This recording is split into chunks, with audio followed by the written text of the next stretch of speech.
Welcome back, everyone. It is now getting closer to the middle point of June of 2023, and given that we have a lot of Lucasfilm projects on the horizon, such as Indy 5, which is basically a very controversial project by themselves, we also have something that is going to be the potential savior of the Star Wars franchise. We have Dave Filoni's Star Wars Ahsoka, that's really going to cater to Star Wars Legends, and how Kathleen Kennedy had zero involvement in the creative realm of that show, so that should be very interesting.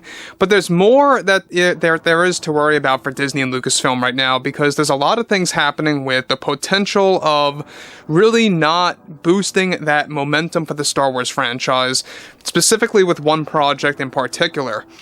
This is Mike Zero. Subscribe if you're new, and like this video to see future Star Wars updates. I'm also on Twitter at Mike01. I thank you all so very much for the great and kind support, and let's get right into the subject. Now, you all know Leslie Headland. We've talked about her many times. She's basically someone who wants to end George Lucas's philosophy. She wants to do away with the lore and the canon that we all know and love in the prequels and everything that surrounds that, and how she's really on a mission to essentially just disregarding the long, die-hard fans that grew up with the franchise, whether it be throughout the 80s or the 90s or the early 2000s. She wants to disregard all of them and embrace the new, basically, is what it's all about. But this is where things get really shaky, and how Lucasfilm is falling into a very big shakeup with the Disney board, the Disney executives, and even Bob Iger, the CEO.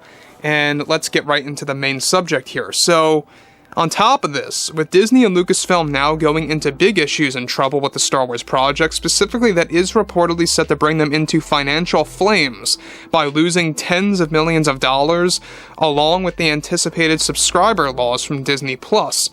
Currently, the Acolyte series is the cause and source of the financial trouble looming for Lucasfilm right now for several reasons.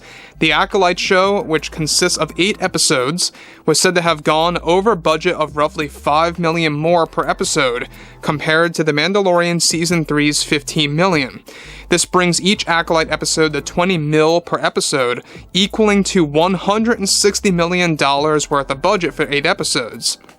However, lately, through test screenings and test footage from the Disney executives and others, that they have been growing very worried about the new series and have cut back marketing by 80%, similar to what they did with Indy 5, The Dial of Destiny. Not only would this create a double impact, such as the series not getting enough exposure through ads, but it will also drag in less fans, with the series said to be a drastic change to the franchise to the point that it will create fan division. So let me just stop right here, because there's a lot more to tell besides this, and we're going to get into that in just 1 second here.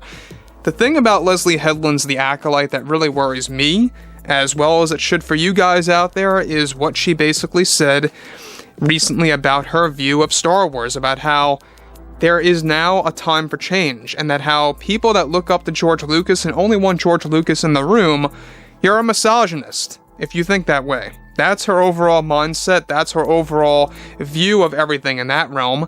But what's even all the more worrisome is that she actually had a lot of discussions with Rian Johnson of The Last Jedi for the Acolyte series, and this is where things get very involved and difficult, so we're going to talk about that in just 1 second here. The thing about the Acolyte is that it is going to be a very controversial series. And what I mean by that is, it's going to create a lot of fan division, it's going to be another Last Jedi scenario, and this is exactly what Disney fears behind closed doors. Let's get into this. So, on top of this, alright, investors have noted that this is looking like another Last Jedi situation, as Leslie even at one point tried to hire Rian Johnson as a director. Johnson, however, did give Leslie Headland pointers once he was not available on how to make this project, so elements of Rian Johnson's filmmaking style will be spilled into this project. The series is set to completely undo George Lucas's philosophy of Star Wars, much like how Johnson tried to do so in The Last Jedi, and what it stands for. Even Bob Iger is worried about this in the series, to the point where they have considered labeling The Acolyte as a non-canon series, Kathleen Kennedy is doubling down with the show by not changing a thing and doesn't want to delay the release date window for spring of 2024. Now, Lucasfilm is now facing to losing roughly $50 million just for starters, all because of the mishandling of the Acolyte. Now, let me stop here for one short second. Now, the thing about this that is also very, very apparent is how Kathleen Kennedy always has this ego on her.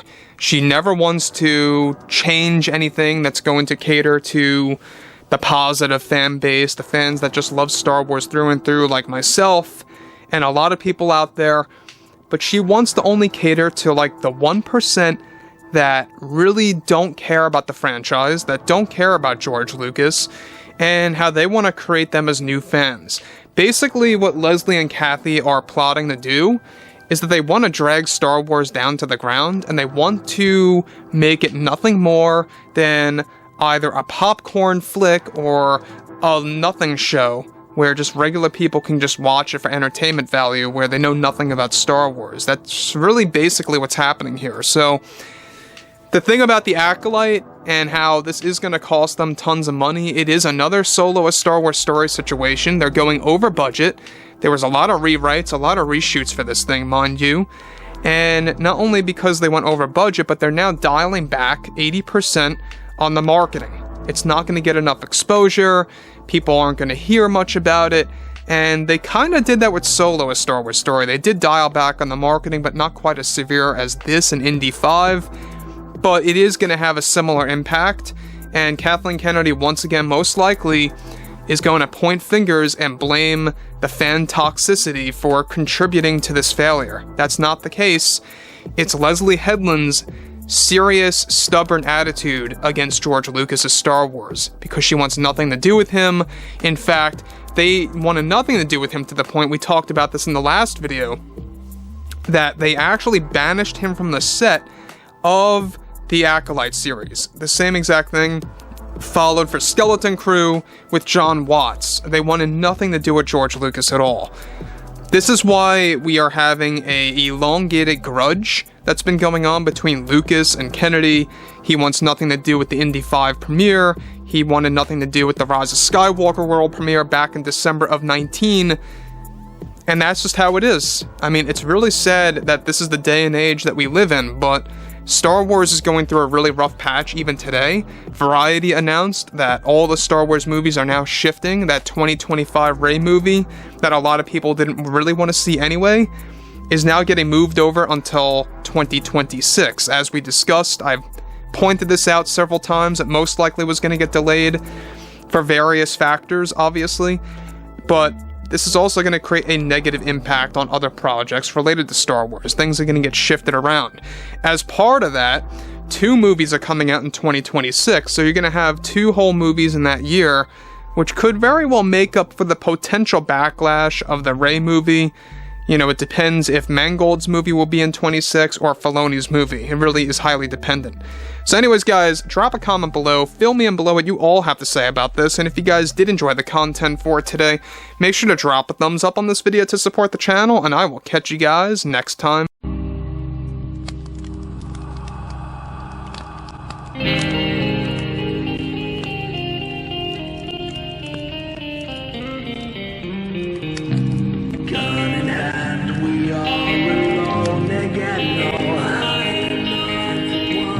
From night